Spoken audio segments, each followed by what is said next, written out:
1, 2.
I've forgotten something. I went back. Well, I went back to get PC, and I thought I was not bringing mine down.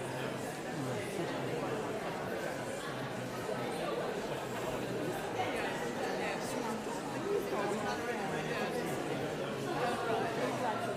They graduated, yeah. So do you go in? Because John went. John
could try it.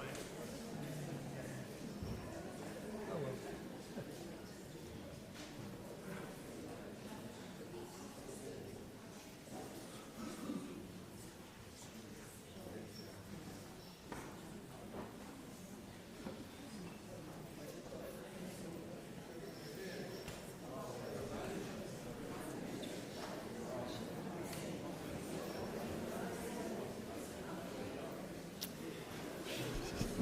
Okay, good morning everybody.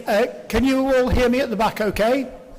Getting a thumbs up, thanks very much indeed, great, thank you. Just a few things from me, not very many actually, at the more or less beginning of the year. First thing, can I just mention car parking? I'm told that it's always a problem on Church Lane, but if you're able to park up fairly close to people, that enables us to get as many cars in as possible, because I'm told there are quite a few gaps at the moment, so it's really good if you can get in as close as possible, obviously having enough room to get out if you need to. We had our first committee meeting of the year in last month, and there are a few things coming out of that which I just wanted to mention to you. First of all, we are a very welcoming organisation, and we welcome people from other U3As to come to our groups, provided the convener is satisfied there's enough room for them to join in and it doesn't prejudice an existing Wendover U3A members. But in particular, do feel free to bring a friend if you want to this event. To learn about Wendover U3A. They're welcome to come for one event to see how we get on and how we operate. So please do feel free to do that. Somebody's coming today who's just coming to sample what we do. So please, if you do know people who would like to come, bring them along. And if you need anybody to come and help on any occasion, please feel free to do so. Now, at our committee meeting, we got feedback on all the consultation that we had about events that you would like to have during the course of the coming year. And we planned some of those, and over the course of the next few months, we'll be outlining those. We're having a look at something with the music event, maybe something with a quiz. We'll see how we get on with those, and we will let you know how we get on in the future. We did talk about our speakers for the coming year, and I just want to mention to you that on the 1st of July, the chap who was coming for the talk about Barrow to Baghdad, his journey, he's not able to come, unfortunately. So we're making a change, and the talk will be about Ruth Ellis, who was the last woman to be executed in this country and who is buried apparently in Buckinghamshire. So he will come and talk about that. So a change of speaker for the 1st of July. Perhaps a slightly more sombre event than the trip to Baghdad. Now, what else can I mention to you? Yes. On the 13th of May, we have our spring barbecue, and we'll be aiming to have tickets available in the coming meetings. And just to mention that we are going to have to put the price up just a little bit this year. So the price for the spring barbecue will be £5 for this year. £5 for this year. Ooh, dear. The cost of living is going up, yes. No. Okay, so I just wanted to mention that to you. I shouldn't have mentioned that really, should I? Perhaps wait for a surprise for you all. But we will have to put it up because one of the things that's really interesting that came out of our meeting was that an awful lot of money actually goes to U3A nationally from your subscription.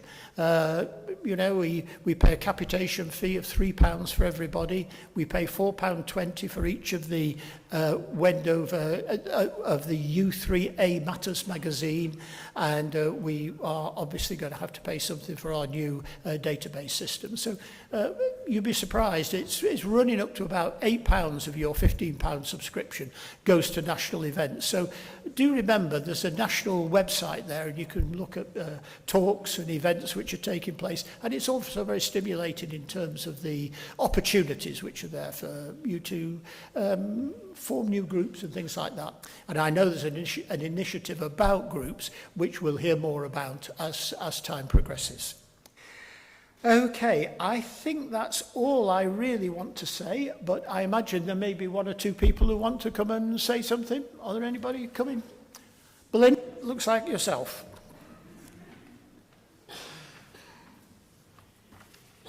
Good morning, everybody. Wendover U3A travel team, which is open to all of you. You don't have to join the group, it's just part of Wendover U3A.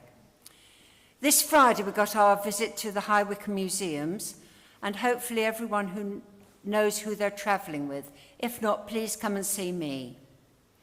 Please could you arrive at the Chairmaking Museum, which is signposted from the bottom of Marlow Hill, in other words by the High Wycombe Hospital roundabout, or on the A40, go past the M40, where you turn off to go up to the M40, go past that and you'll see a brown sign to the Chairmaking Museum that way. So it doesn't matter which way you go. On Wednesday the 11th of March, the visit to the Bodleian Library. I've got 6 places left because she's allowed me a second group. The cost is £17. We're driving, car sharing to Thornhill Park and Ride, and then a bus into Oxford. The buses take about 20 minutes and they're very frequent. Free time until you start the tour at 10:45, which allows us time to get to the Western Library, which is part of the Oxford University, where there's a cafe and everything else that we might need. We're going to see the Radcliffe Building, the Divinity School, Duke Humphreys Library, and Convocation House and Chancellor's Court. There are 65 steps on this tour. The lady is very informative. You speak to her 10 times and eventually you get all the information. It comes out in little snippets. So she dropped this one in on me last time I spoke to her. So please sign up today if you'd like to go on that. And after that, I will sort out who's travelling with whom. Trooping the Colour, a practice. Now, this is either going to be the 30th of May or the 6th of June. The tickets are done by ballot, so I don't know whether we get any tickets, or if so, which date. And therefore, I need to know your names, and it will be if you said you want to go, I presume when I'm allocated them, I will quickly say you've got a place, but I might be asking Richard to cough up the money first to hold that place open. And then you're paying at the next meeting or whatever, because cheques cost money to pay in. We will be travelling by train to London, depending on HS2 whether we travel from Wendover or Amersham. Obviously, we'll have to sort that out nearer the time.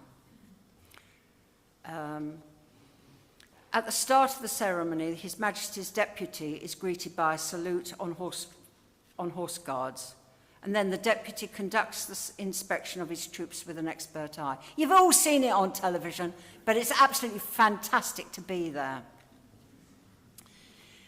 On Monday the 30th of November, we've got the option of travelling by Mott's coach to Thursford and its Christmas spectacular. Now, I know a lot of you have been, and you'll agree with me, it's very difficult to describe what Thursford is. It is a splendid Christmas spectacular, non-stop dancing, music, humour, and variety.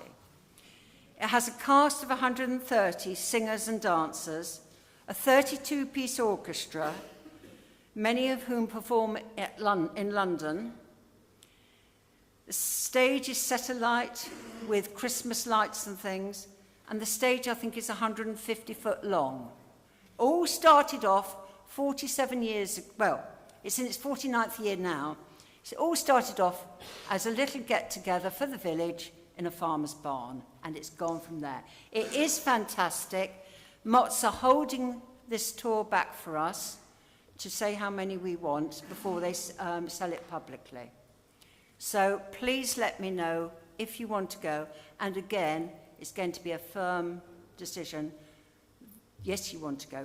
All right, thanks very much.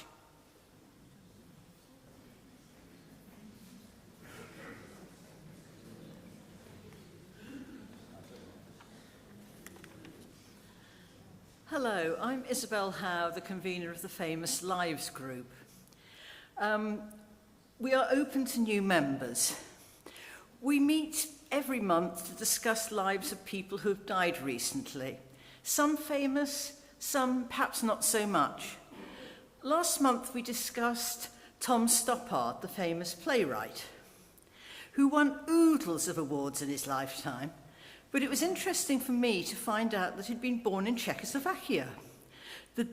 His family left the day before the Germans invaded, and that he then went to Singapore with his family, and he and his brother and mother ended up in India before the Japanese arrived. His father left later, but was on a ship bombed by the Japanese. His mother remarried, though his brother and mother ended up in India. His mother remarried a major in the British Army, and he was adopted and took his stepfather's name and became Tom Stoppard. And when he ended up in England, he was embraced by his stepfamily and grew up as a British boy. He didn't know until the age of 50 that much of his family real family had perished in concentration camps until he was in his 50s, including both of his sets of grandparents. And so you don't know what you're going to find out. We also discussed the Kessler twins, who you might not have heard of. They were very famous in Europe. They died last year at the age of 89. They were identical twins who danced, sang, acted, and made many films. They always lived together, I think. They never married. They had many boyfriends, never had any children. In their latter years, they lived together in their native Bavaria. Last year, one of them suffered a stroke. They jointly decided that they did not want to live without each other, so they arranged to have an assisted suicide together. So you can see we have interesting discussions, which covers a large range of life, death, and everything in between. We also covered Viola Fletcher, who I guess none of you will have heard of.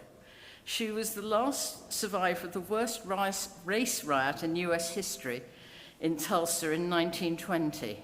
She died at the age of 111, where at least 69 people were killed, but many estimates were significantly higher. She was 7 at the time. She wanted to grow up to be a nurse, but being black and the whole of the neighborhood was razed to the ground, they lost all their money, their home, their everything. She lost her education. So she couldn't become a nurse. But she was very pleased in her later years that one of her great-grandchildren got a place at Texas University to study nursing. She was a survivor, I think is the way to put it. And we also discussed the Reverend Sally Muggeridge, who was the niece of Malcolm Muggeridge. She was a trailblazer for executive women, and in retirement became a priest in the City of London. So if you'd like to come and join in, everybody has the opportunity in the group to talk about somebody they are interested in. So you're not being told what you have to be interested in. You are encouraged to have your own views. news. We meet on the fourth Wednesday morning of each month in members' houses. If your house isn't big enough, just bring some biscuits. So that's it. If you want to come along and have a trial session without having prepared anything, you're more than welcome. Just let me know. Thank you.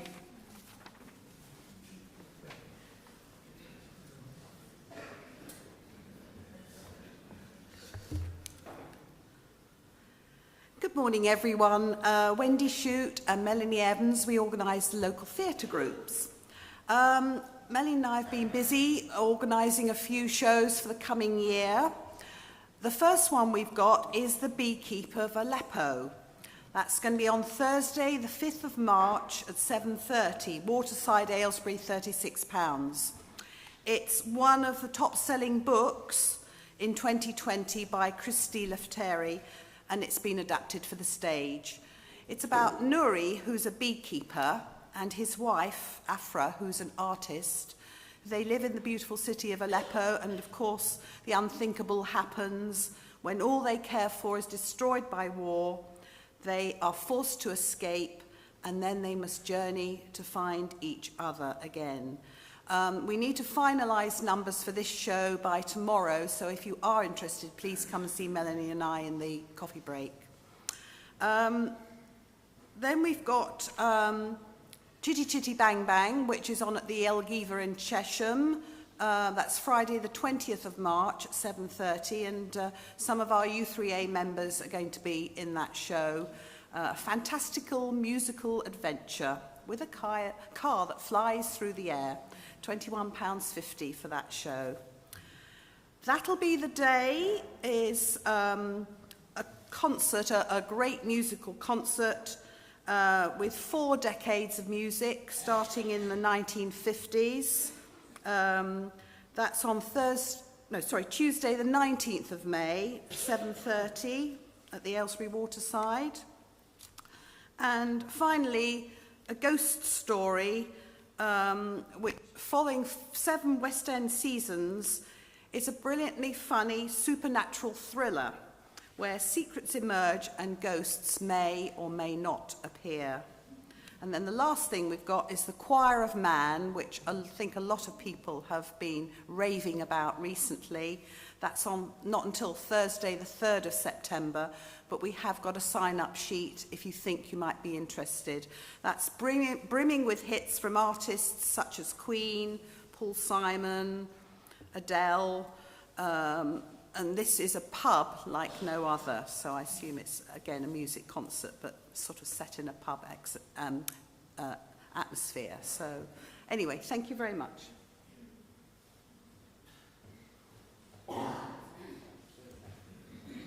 Anybody else? Anybody else? No. In that case, thank you very much for everybody who had items to raise. Shall we break now for coffee? And let's try and get back at 11, shall we? 11. 30 minutes. Thank you very much.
good. You never know the PC on the flat screen this morning. Oh, really? I shot off to get a backup machine, and then by the time I got back, it had come to life. Yeah. So, we have no idea. Which machine is it? The U3A machine. Brand new machine. Really? What make is that? I can't remember. Yeah. Oh, yeah. But it just sprang back to life, so I'm guessing it was whirring through. Yeah. Yeah. I had a really big upset. Windows. Yesterday, in fact.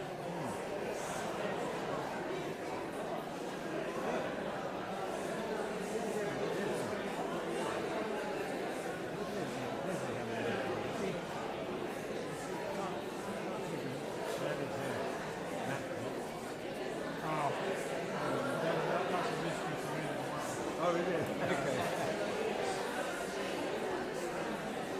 She's, yeah, because I met her. Briefly. She really is. I think she's really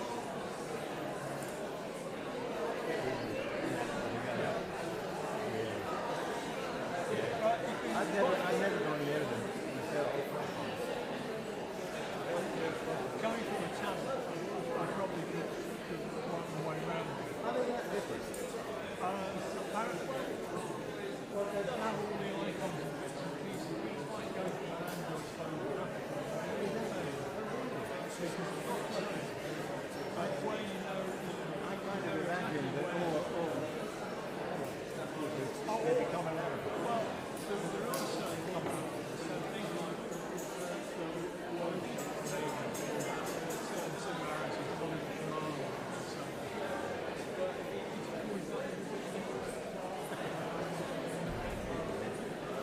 yeah. You just don't get to know your way around. I thought I knew you.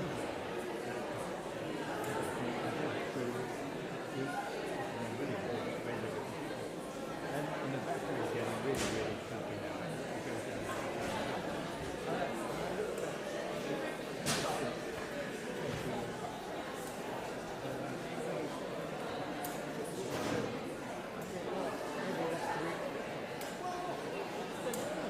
I mean, batteries die quite quickly in any case. You may well be able to get a new battery. Yeah, I thought so. Because I haven't done that yet. You can find a battery online. Yeah, you don't definitely buy it. No. Yeah. But usually, battery backup is on the battery. Oh, is that right? Yeah. Yeah. So if you turn it over, you can see a couple of sliders. That's simple. Yeah, I look on. Maybe there's a couple of people there. Oh, about to. I don't like that as well. I don't use it. It's not used heavily. Maybe about the memory is not sorry? For a new laptop. Yeah. It's going to be at least 300, probably 500. Yeah, so it's not that anyway. Good. Yes, I have. It's not like an iPhone where you've got things right over. That for me is so far regarding when I did it back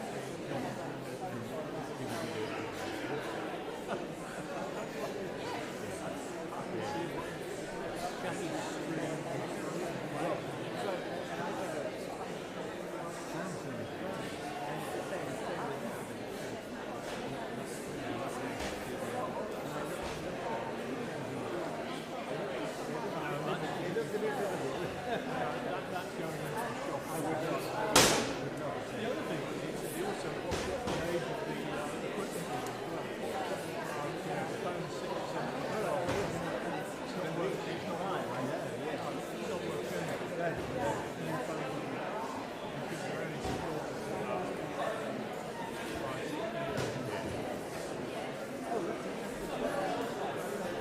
Another thing, they don't support it this year. Oh, in that case, definitely.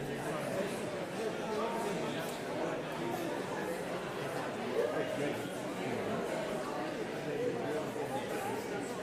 You see, I mean, we definitely know. People know. I know. Because you keep in touch with them. Keep in touch. But I mean, you know, once you're, you know, I know the operating system issue is 76. And if it doesn't update, then next year, then it's time for it. And which is a lot.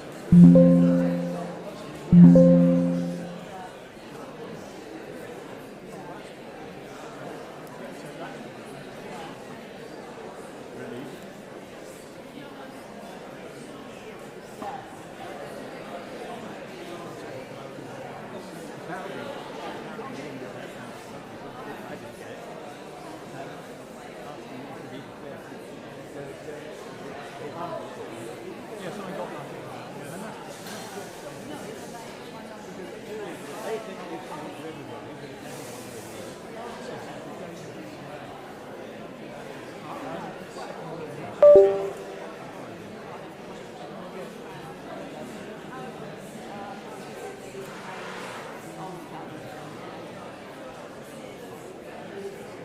no, it won't.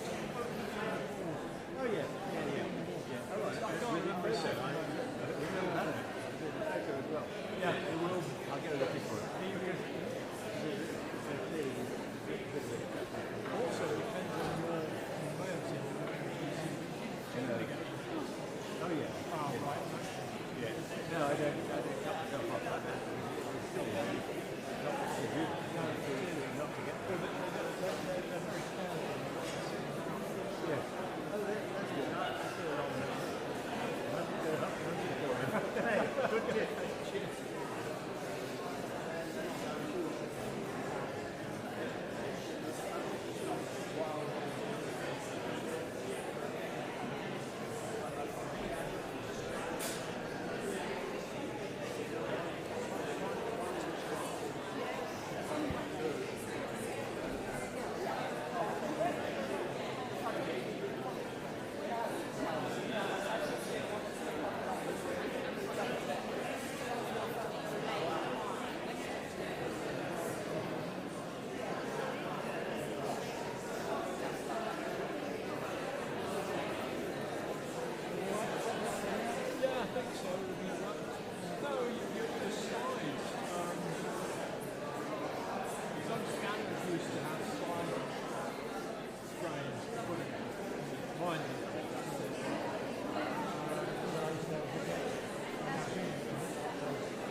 Well, he wanted to run the slideshow on I said, well, you agree? Yeah. So we're running it on an hour. He's going to use public park. And he's going to advance his own slides on his laptop. Just so he can see what's going on. Ah, right. So I copied it over and I said, well, the first thing I can see is this first slide is different to the one you've got with your laptop. I said, oh, don't worry about that. I'm thinking I told him I won't leave my seat.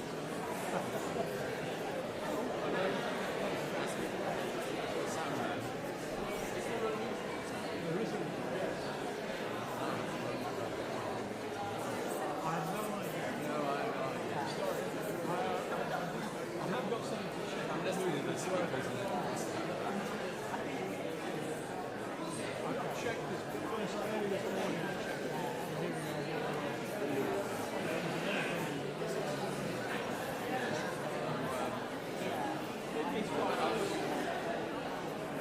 it's quite nice to put a second person here. Yes, well it's useful because if one person says it's not working, then that should be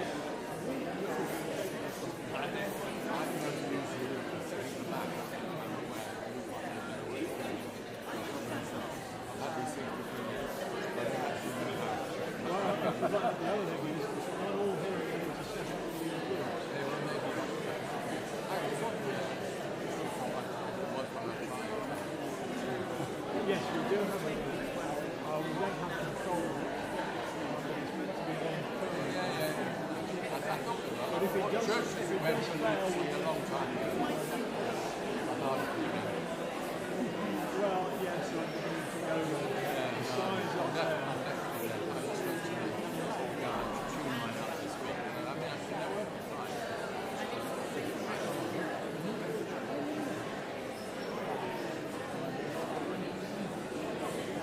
They're very incredible things. Nightmare when it changes back to the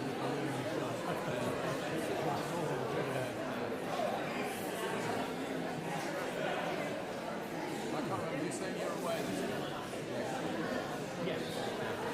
We go on tour. This is holiday time. Just a 5 night training. Well, I would like to go on a break. We've been we've probably been locked in the house and then we did another option. And then very tight in the house. We got something to show you here today. Well, so It's definitely the best day of this week. Yes. Yes. Whatever you got today, it's worse tomorrow.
What are you doing on the beach? Yes. One pool. The beach. One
haven't seen you this morning, but that doesn't mean you're not.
Yeah, a little bit.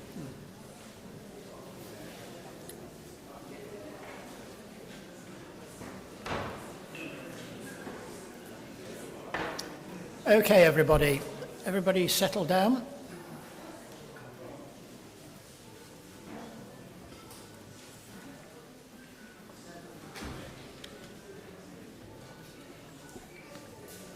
Do be careful of the cables, please.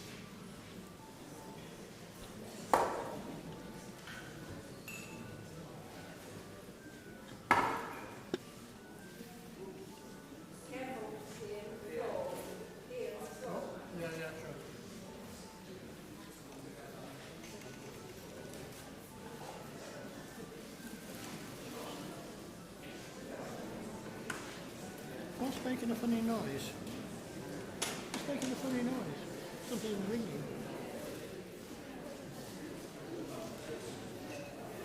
Okay, everybody. Sorry about that. Okay, it's my great pleasure to welcome Duncan McNair today.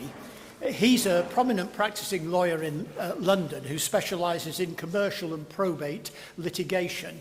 And he's also a published author and founder and CEO of this charity, Save the Asian Elephants.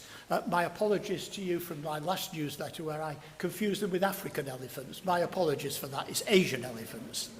Now, his organisation fights to protect all animal species abused in tourism around the world, and Duncan devised and pioneered the crucial Animals Low Welfare Activities Abroad Act in 2023, up to and including all stages in Parliament, and was widely praised both in the House of Commons and the House of Lords for his work. Duncan was named UK Animal Hero of the Year in 2018 out of 851 entrants, and in 2023 his organisation, Stay, was named amongst the 10 best charities in the world for the impact of its work on elephants. And in 2024, the Law Society, the governing body for solicitors, named Duncan as Legal Hero of the Year in 2024, a highly prestigious award recognising his dedication and commitment to animal welfare and the importance of the work which he does globally. So it's my great pleasure to welcome Duncan, and over to you.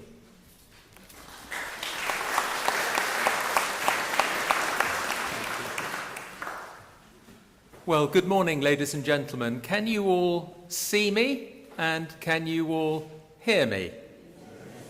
Bad luck.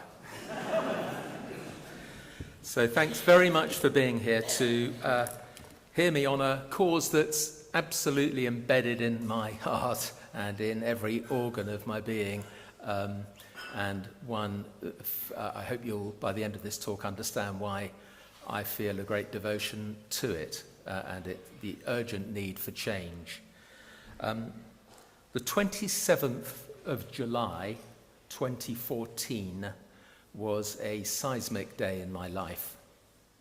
It was the first day that I ever saw a baby elephant being beaten and stabbed and hammered within an inch of its life, screaming and crying in front of its mother. And this was on holy premises. It was the grounds of an enormous Hindu temple in southern India, Guruvayur, which held then and still does around 60 or 70 captive elephants. Rather less now because quite a lot have died through the brutal treatment and neglect that they suffer. All in the name of human tourism, fun and entertainment. And I mention it not because it's unique or extraordinary, this venue, but because it's commonplace. Because chiefly the Western world buys in and spends colossal money, well over £1 trillion a year on tourism, of which a large part is brutal animal-related tourism. And so this seismic day was something that really has lived with me since and caused me a lot of concern and anxiety, but also has been the spur for me to get off my you-know-what and do something about it. And it's true, as your colleague was saying, I'm a practicing lawyer, and that's been a huge help to me in many different ways to try and make progress. I had spent a year pro bono working to do a national review for the RSPCA of standards of farmed animal welfare across the UK, and that became what you may have heard of, the RSPCA Assured scheme. That's had its problems in implementation, but it's quite a big scheme. And at the end of that, I found I really wanted to do another animal project. I wasn't quite sure what, but I started to hear about the horrors to Asian elephants in tourism. So it was then that I planned my first trip to India, which is the home of about 70% of surviving Asian elephants. Their numbers tragically are depleting constantly. You may not know this, but at the turn of the 19th, 20th century, so just 125 or so years ago, there were millions and millions of Asian elephants, and millions alone in China and across Southeast Asia. Today now, there are barely 40,000 as an aggregate, both of captive and wild Asian elephants. They've been brutalized in many different ways and lost their natural habitat through human encroachment and brutal treatment of different sorts, and not least the scourge of modern unethical animal tourism. So I was really fired up by the horrors that I saw, and it was then really that I went back to London and started to think of ways to help and what I could do to start an organisation. And I spoke to various big charities, and I felt that they weren't really focused particularly well. They didn't really know what to do. I thought that treating with the really big tour companies and commercial interests in travel generally was a bit of a waste of time unless one had some leverage. And I felt quite obviously that pure blandishments that we're changing or will change or might change were nowhere near good enough. And what we needed was the force and compulsion of law. And so my view remains absolutely, and that's what I set my hand to try and find out a way where I could get legal change. Excuse me. Okay. Can you give me a hand? Yeah, sure. Sorry, I just want to... This is probably okay, actually. I'm just trying to get... No, that's fine. I think thanks very much. Okay. Yeah. Yeah, just one sec. Excuse me.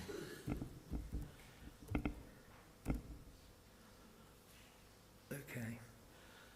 So what I'm going to do is go through a few slides, and it's not easy to look at or hear about, but it's what is happening, and happening every day, and it's important if we're going to effect change that we know what we're seeking to change from and to. Is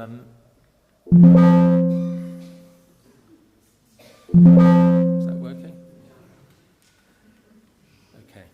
So I start with the word pujan. It's a Hindi word. It means the breaking of the spirits. This happens every day, everywhere across Southeast Asia.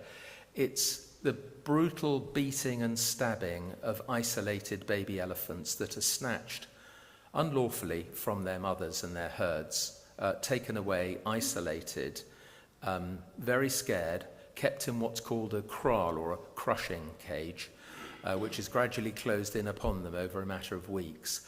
And then they are severely beaten and stabbed, and kept awake all the time with extreme noise, and starved and dehydrated, and every kind of horror you can imagine.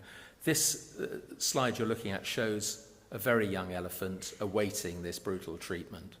50% of elephants die during the process, or shortly afterwards.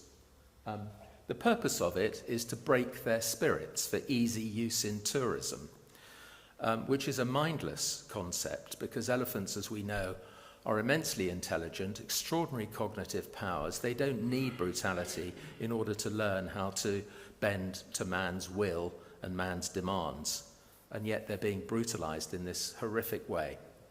And there are many across India, for example, many government-owned and sponsored and funded facilities, as well as many private facilities that mete out this brutality. And here we have some sad pictures of elephants being introduced into the crushing cage, terrified, knowing what awaits them. They almost get hysterical with fear and anxiety. And here we have someone astride a little elephant with a stick with a fearsome hook on it. It's called a bull hook or an ankus, and that is a wooden staff with a fierce metal blade that's used to stab all the sensitive parts of the elephant. And that man is astride it, doing exactly that. Now, these are stills taken from a video. They don't express the full horror, the screaming, the smell, the fear. It's a really gruesome, awful sight. No wonder Pujan is described as the single worst example of animal tourism anywhere in the world ever. And remember, so many of these little elephants die in the process or afterwards. I'm going to ask Emanuela if she can pass around the audience two working ankuses or bull hooks. These are real ones that I bought in India. When I bought them, they were covered in blood, the blood of baby elephants. The large one is a fairly standard one. You imagine that being driven hard into the elephant or used to rip it with the hook. The little one, even more gruesomely in a way, is a ceremonial version used on special religious occasions to terrify, stab, and maintain obedience, horror for the elephants. Right. Okay. And then here we have Asian elephants in tourism. So the upper slide shows one elephant in a long row of elephants, all of whom are doing a head-raising competition. So they're forced, whilst laden with the mahout, the handler, astride its neck, and several tourists on a very heavy metal throne to constantly raise and lower their heads, constantly, until through exhaustion they one by one give up and the winner is the one that lasts the longest. It's just a mindless, nasty practice. Below these circus-type tricks, you might think, well, ostensibly, what's the problem with an elephant riding a tricycle? Well, the answer is they're wild animals. They would not do this naturally. The way they're forced to do it is through fear and pain and oppression, brutality, stabbing, isolation, fear, all the rest of it. That's routine and everyday. And here we have the bull hook in the upper image, and below are the chains on the left and the fierce wire on the right that are used to restrain the elephant so they can't wander off. The one on the right is quite typical. It's wire that bites into the elephant's flesh.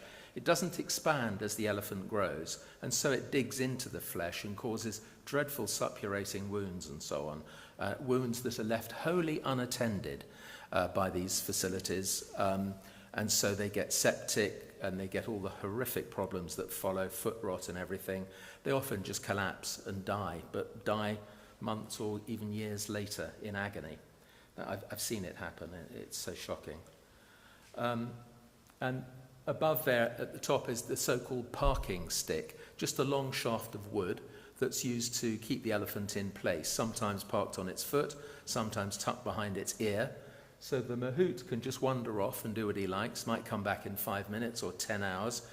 If the stick has moved, then the elephant gets a massive beating.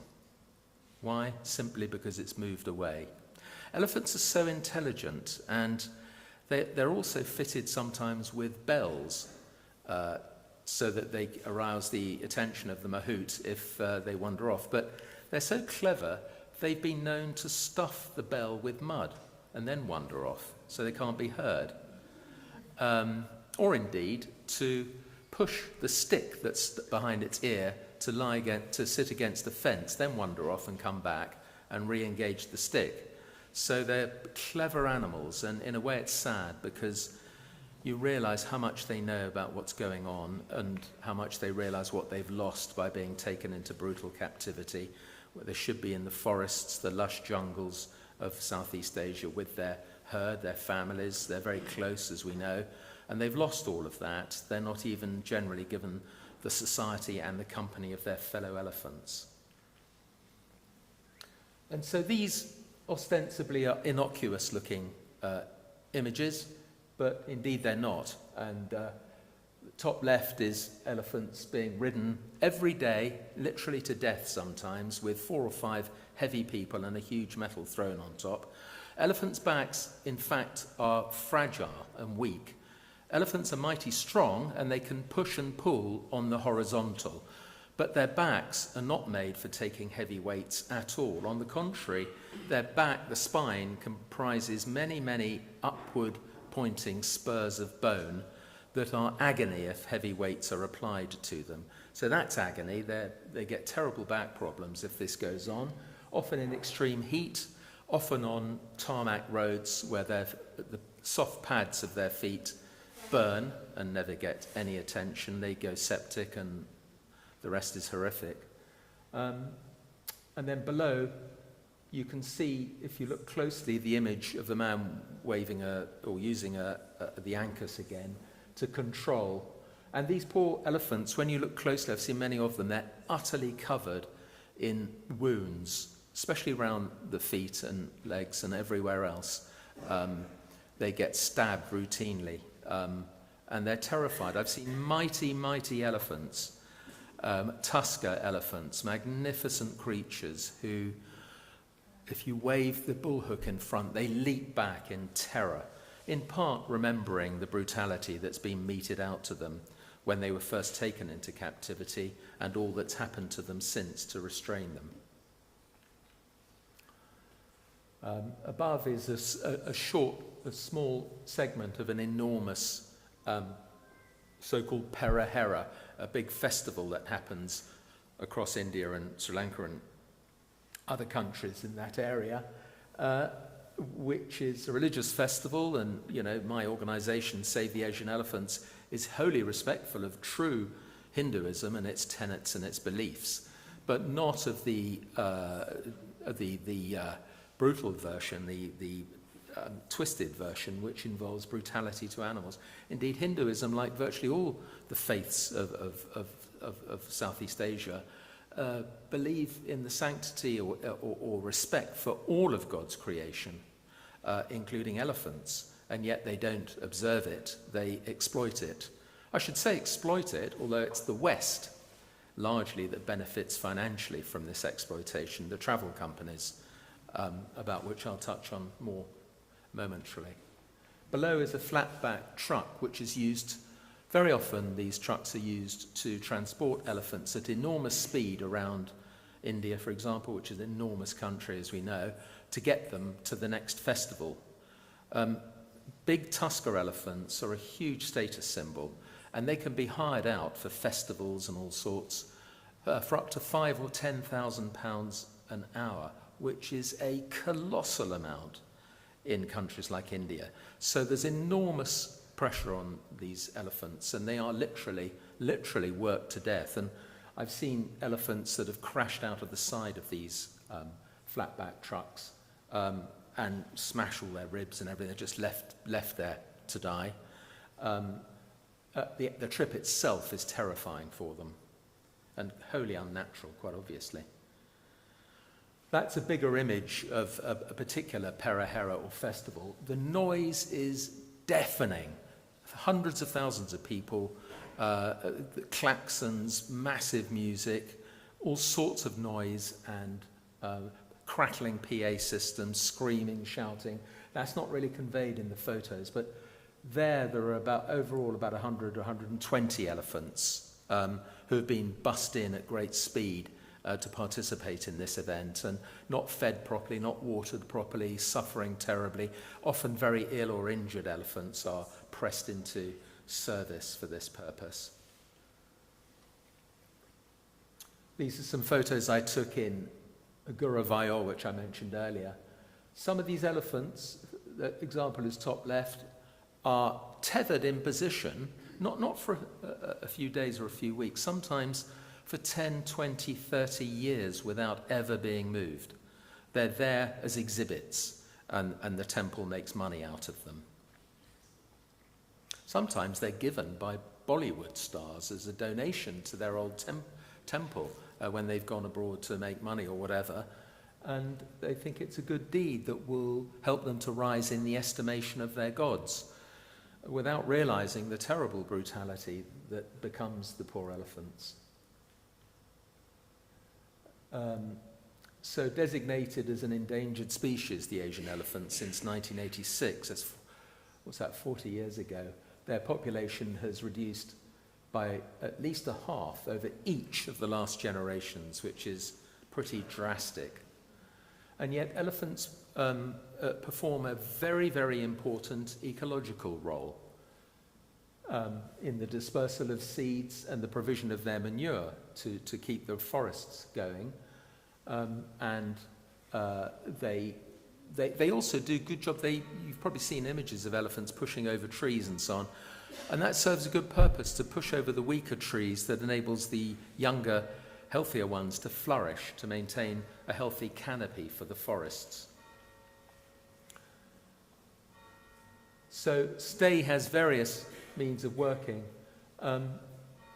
And we've come a long way in 10 years, 10 short. We're quite a small charity, but we've been punching heavily. And, I was proud, as your colleague said, introducing me, that we were named in the top 10 charities in the world for our work for elephants. There are apparently nearly 30,000 charities for elephants across the world. Some of them are tiny, some are huge, some are off a kitchen table and so on. And for us to be in that top 10 for the last 2 years is something I've got to say I'm proud of. Above all, it's the press government now, not for new law, because we've got it, but to implement the law, and I'll come on to that if I may. These figures here, public opinion, there is colossal, overwhelming public support in this country and way beyond for the work we're doing and for the law that we've agitated for and have now obtained. And the problem now is the implementation of the law by a government that I can only call at the moment distracted, if not lazy, and less than straightforward with us. But these figures, so these are 10 years old now from a poll we got in 2015. That 80.3% support there is now about 97, 98%. The only striking thing about that is who on earth can the 2 or 3% be who don't think it's a good idea to put an end to this extreme brutality to highly endangered elephants and to help them into more ethical tourism practices. To what extent do you believe the use of elephants in tourist trekking and entertainment is justified? Well, 87% pretty much say unjustified. That too is out of date, and it's way over 90%. There's huge public support. The solutions are various. New law with teeth, my goodness, that's important. But the implementation of the law. Public awareness is crucial, so of course we engage with the travel industry. I've personally spoken to hundreds of travel companies to say, look, do you realise what you're doing in selling these brutal venues to the public? You must stop, and here are alternatives. Well, they've got no stimulus. If they're making money, why change? If it isn't broken, why fix it? So you need law. You need the force and compulsion of law to regulate a reckless, unregulated tourism market where pretty much anything goes. To convert facilities to genuine sanctuaries. And unfortunately, the word sanctuary sounds terrific, but it's a very elastic term, just like orphanage or haven. Very often, these places are no more than holding stations as elephants are trafficked, often illegally, sometimes across borders, to get them to wherever they make most money, and brutally treating them along the way. All of those, the use of reserved forest lands. In India, there is an enormous parcel of land, not far off the size of England, that is lying idle, not doing anything. And I researched this, and there was an Act of Parliament in India in the 1920s that set aside this parcel of land for some future use. Well, it could well be used as a home for Asian elephants to save them before it's too late. It's ecologically appropriate for the elephants. It's got proper irrigation and every other aspect, and yet nothing is happening. And the reason that my charity is focused on at the moment this country rather than India is because we are more or less, give or take, a democracy, and where people massively support a particular cause and it is meritorious, it's my firm belief that over time it will prevail. Now, India, for whom we have great respect, and certainly its people and the beauty, utter beauty, kaleidoscopic beauty of its land, is not always felt to be a democracy. It's a brutal place in every way.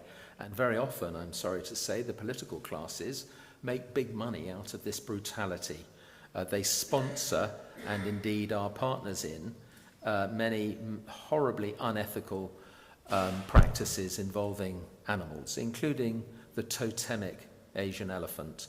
Very sad. So we think it's far more effective to fight hard to get a law in this country that works, that's properly implemented, and then to take it abroad to every country that itself harbours a market in unethical animal tourism, to get them to adopt it. So I speak in the European Parliament and to many audiences, both home and abroad, and there is considerable take-up.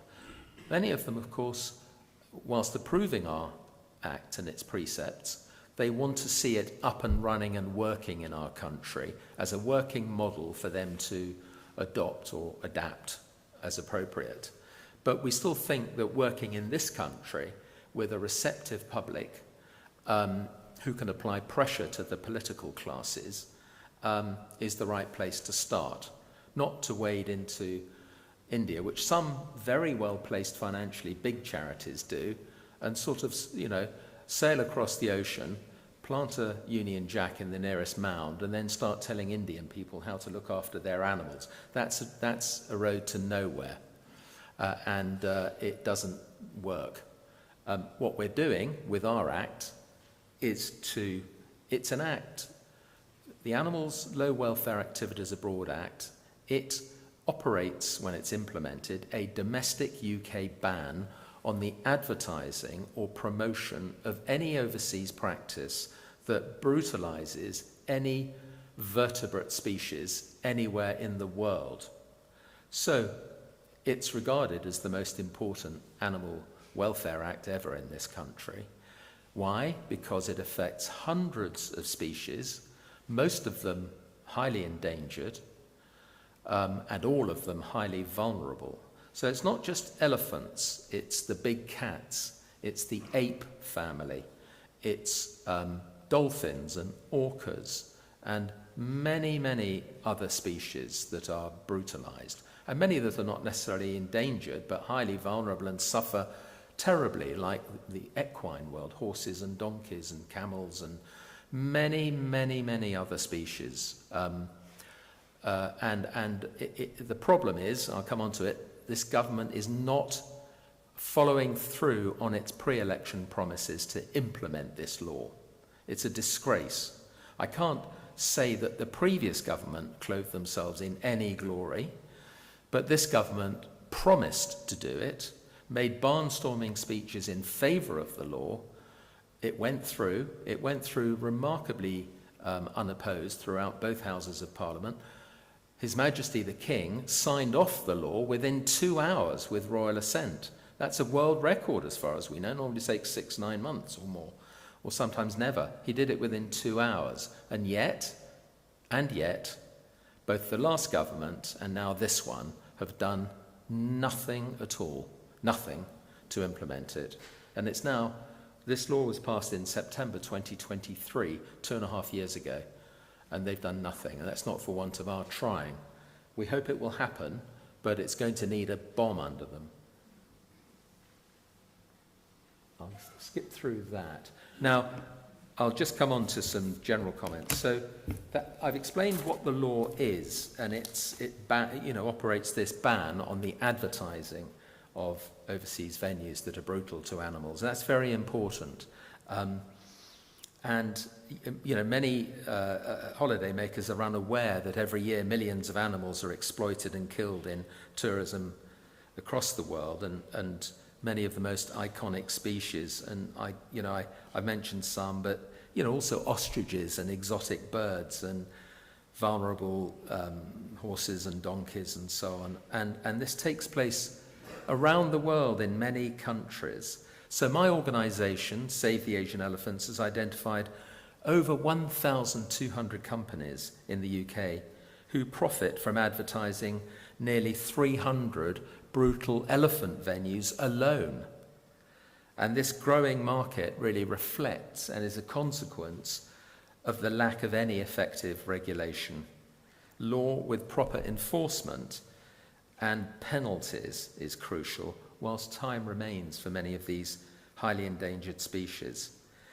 And I'm just going to read a short passage that I wrote not long ago. Numerous species across every corner of the world will benefit.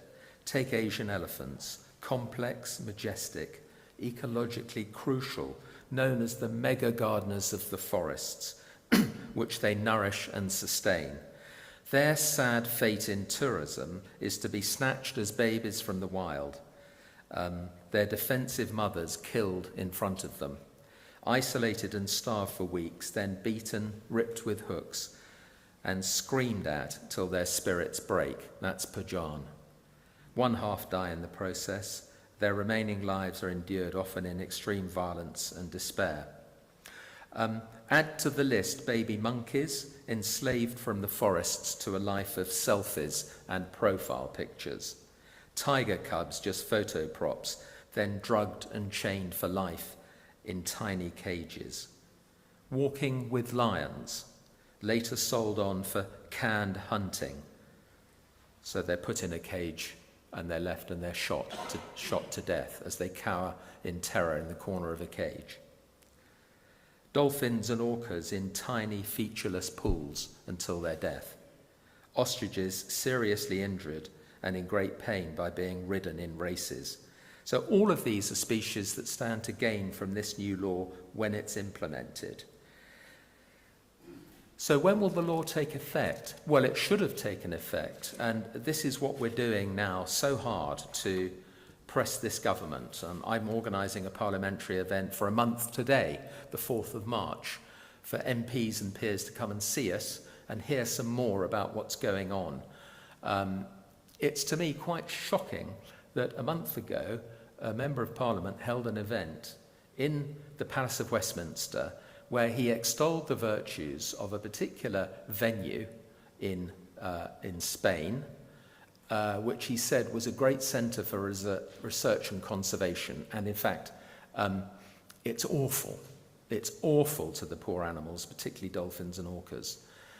And to use the mother of all parliaments for that purpose, to tell a pack of lies, really is awful. And guess what? I found out that he gets paid regularly by that venue to do those sorts of presentations.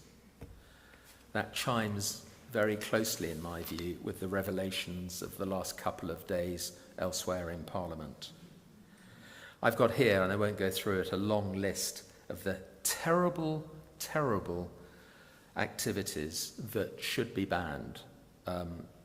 And do you know, I don't know if you've ever heard of slaughter festivals in China, where a rodeo is set up with hundreds of screaming people in the seats surrounding.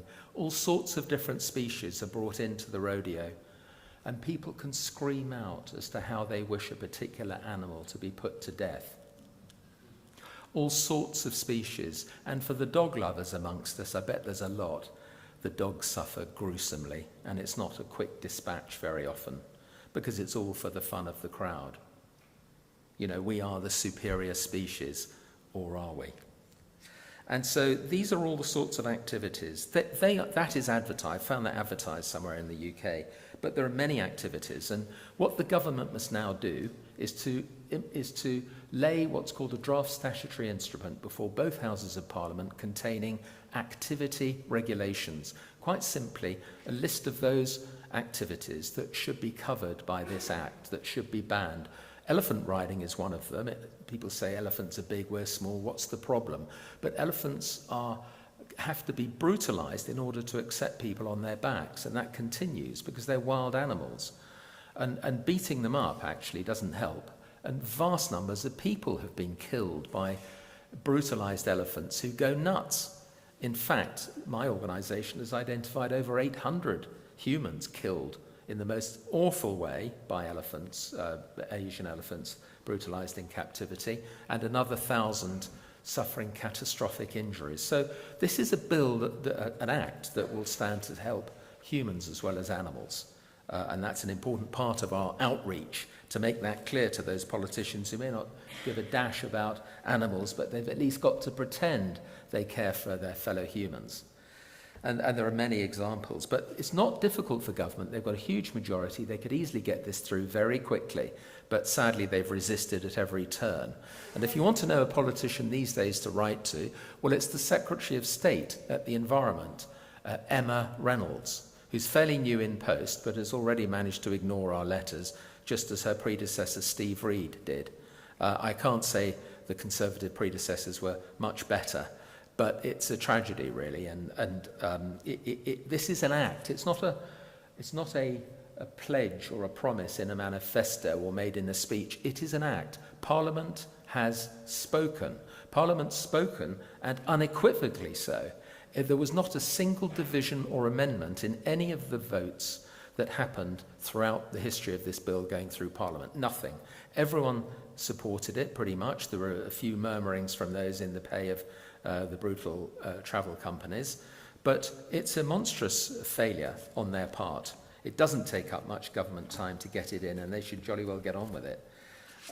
So that's what I have to say. And if anyone thinks, hey, I'm booking a holiday, let's make sure it's, let's say, ABTA protected. ABTA, Association of British Travel Agents. They are responsible, as they proudly assert, for 80% of travel package tours out of this country every year. They represent 5,000 or 6,000 travel companies. They today their members are advertising nearly 100 brutal elephant holidays alone, quite aside from harming many other species. So what badge of honour do you get with them when you book with them? They've clammed up when I've met with their managing director and so on. They've not been prepared to discuss this properly at all. Much more interested in spending their vast reserves of money on lobbying government to do the wrong thing. So we're not giving up. We say that the compulsion of law is utterly critical. Maintaining public interest and concern is important. It's very good that in the hundreds of speeches I've made, I've never yet met an audience that thinks overall it is a good idea to carry on beating baby elephants to death. No. And they are hugely supportive. And that is good and sustains us and is the bedrock really of what we do, but that's got to be converted into pushing hard on politicians. You might think that the sanctity of Parliament that stands above everything in our Constitution, the will of Parliament, should be observed. Well, this government is not doing so, and they must. And ultimately, we'll finish up in court with them, but I hope not, because we're struggling financially. There are many things you can do to help, and amongst them are to join us. Please look at our website, which is it's at the top there, stae.org. Be very careful when you book your holiday. Ask, for example, do your holidays permit direct contact with animals? Because that's a big downer. If they do, they should not be allowing that. And animals are not there as playthings, particularly elephants, but many other species, that are drugged and teeth and claws pulled out, so you can have a shot with a tiger flopped across your lap that's out of its head, basically, and many other abuses of all sorts. So be very clear with your travel company or online. If they do permit that, you don't want to do business with them, and this is why. That's a very potent message to travel companies. And we need help of all sorts, people to write good articles or do social media or send us ideas or introduce important people to us, or newspapers and other organs of the media. That's so important for us. And of course we need financial assistance. We're strapped. I predicated the whole organisation on not needing much money. We take no salaries. We're all unpaid volunteers. I've put a lot of money of my own into this, and I'm pleased to have done it. But we certainly don't have salaries or car parks or pension funds or first-class travel and all the rest of it that many do. We certainly don't, and we don't have the money for that. But we have a lot of fight and determination to help the animals, and we do it for the love of the animals, not for a salary. And if anyone can help us today or later, we'd be extremely grateful. So that's what I've got to say. I'm sorry it hasn't been easy to hear, but that's the truth. And we see hope with this law, and with the prospect of ever greater public support, we see the prospect of change, and real change, and durable, permanent change for the animals. Thank you.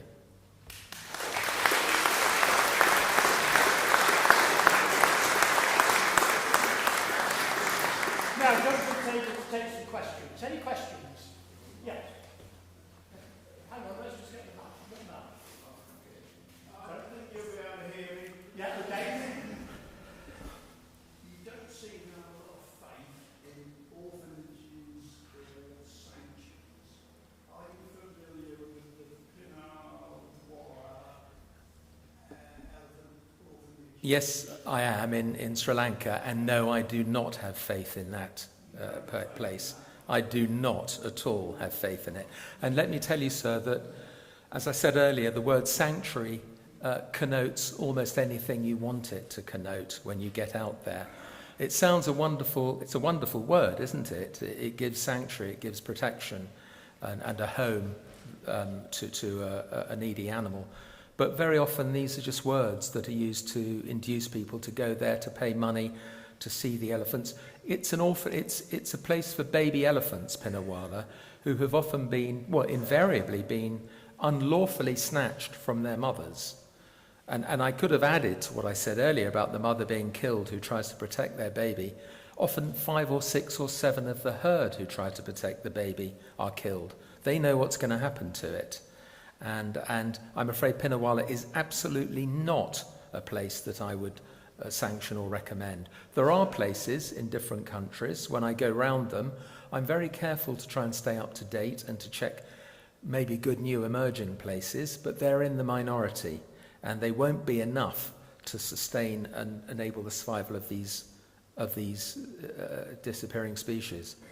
Certainly do a good promotion of themselves in the exact opposite of what you're saying. Yeah, they've got big money. Okay. Have you got any photographs of elephants roaming free in their natural habitat? Yes. Let me just repeat the question so everybody can hear it. The question is,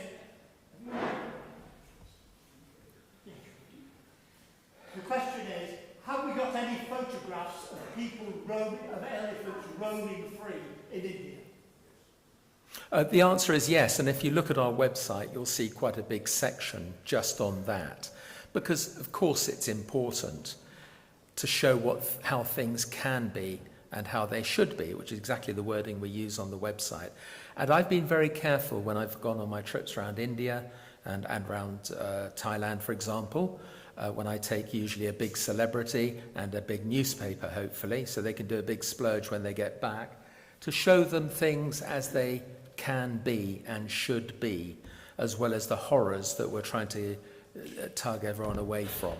So it's a very fair question and a good one. And we do have to show that, not just an ocean of doom, no, but things as they can be. John. Just come in forward, John.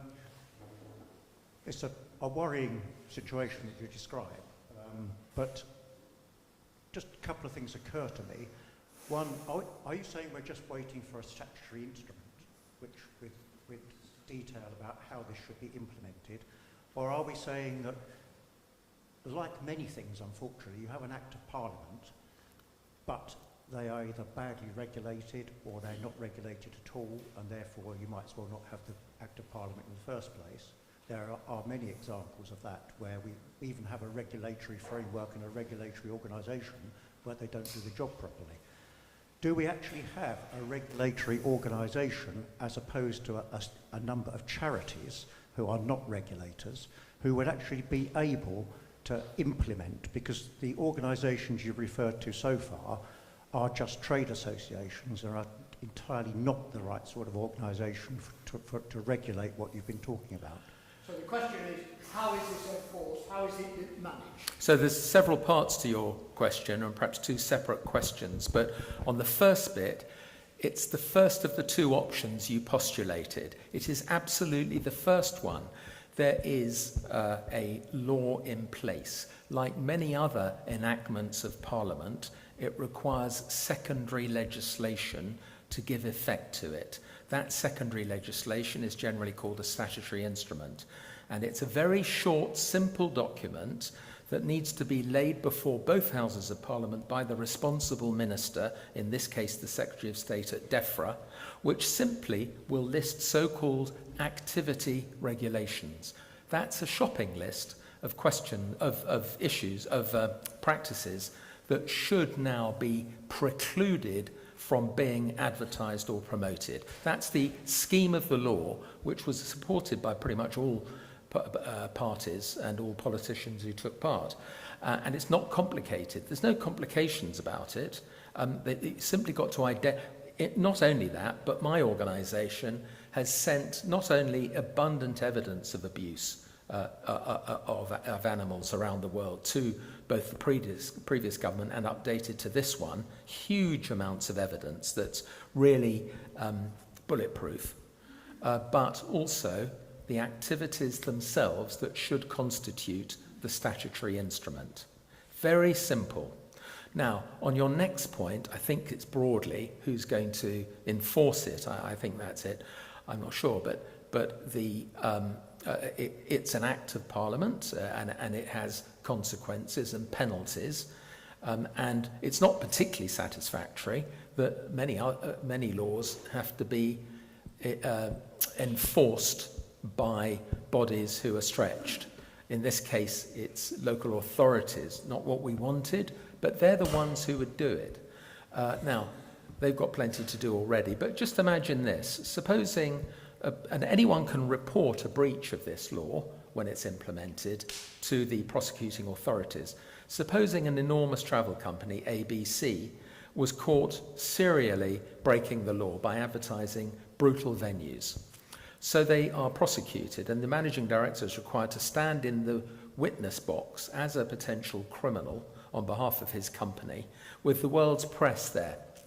Now, he may not be chastened by a fine of £1,000 or £2,000, but he, in a competitive travel market, he may not like the idea very much that he goes down in front of the world's cameras as the bloke who permitted the endless brutality to baby elephants and whatever else, chimpanzees and apes, ostriches or whatever. Therein lies the strength of it, and it's organisations like mine that will be ready and waiting to not only put evidence forward to the government, to the prosecuting authorities of the breach of the law, but be there to ensure it's prosecuted and that the weight of the media everywhere is brought to bear on the defendants. We think that's a very potent threat because a lot of these companies spend billions on protecting their so-called reputation, and they're not going to want to see it all undone in Watford Magistrates Court one sunny morning when there's 50 members of the press there.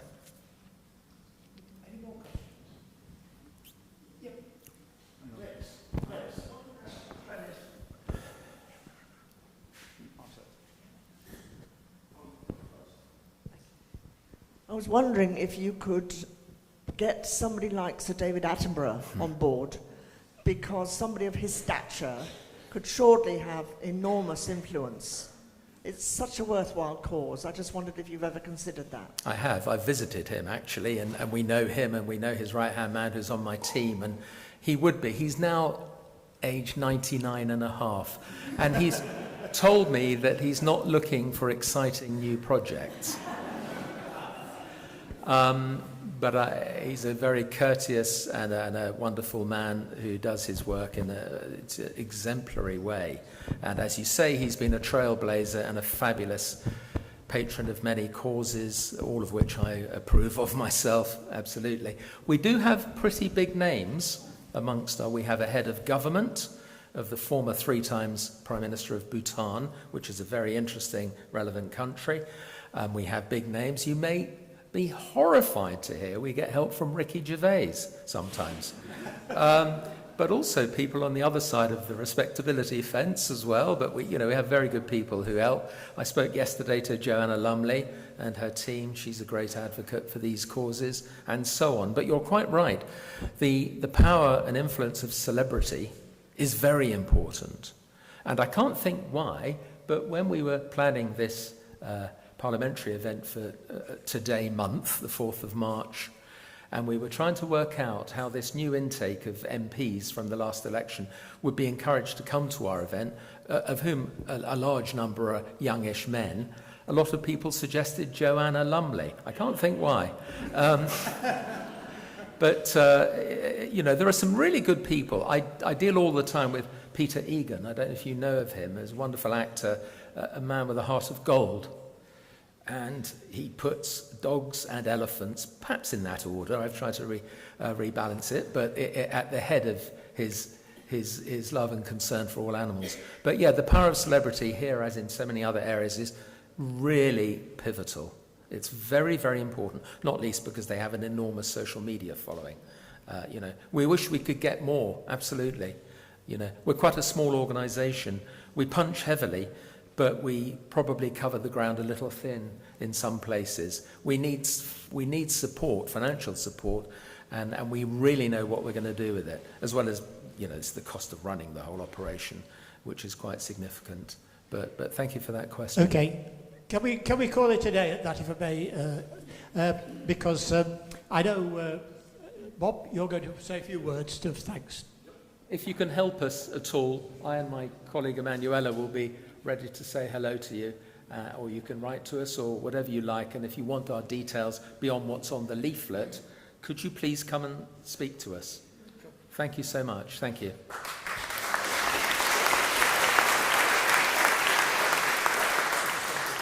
And on that note, on behalf of U3A Wendover, Duncan, we'd just like to say thank you very much indeed for your presentation.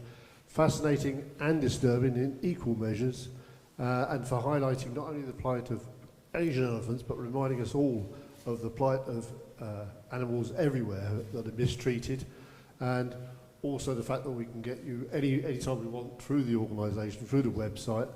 And we'd just like to say once again, thank you very much for your interesting talk, and we wish you every success in your campaign. Thanks for having us.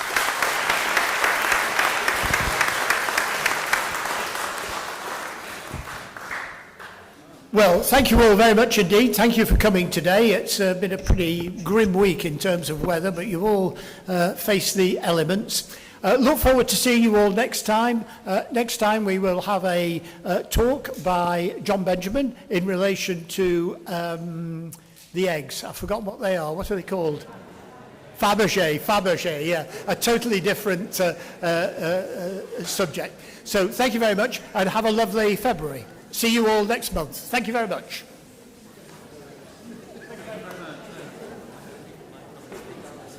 Help us. Oh, thanks so much. Thank you very much.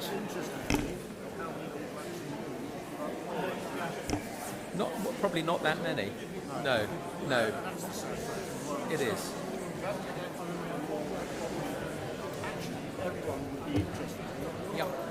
Yeah, they would. Oh, not at all. No, they're not. No, they're trying to bury a lot of stuff, I'm afraid, because they're in the thrall of the big travel companies, largely. They've been lobbied to death. Thanks.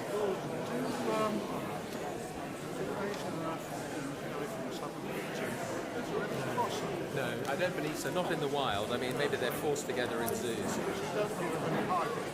I don't think they exist.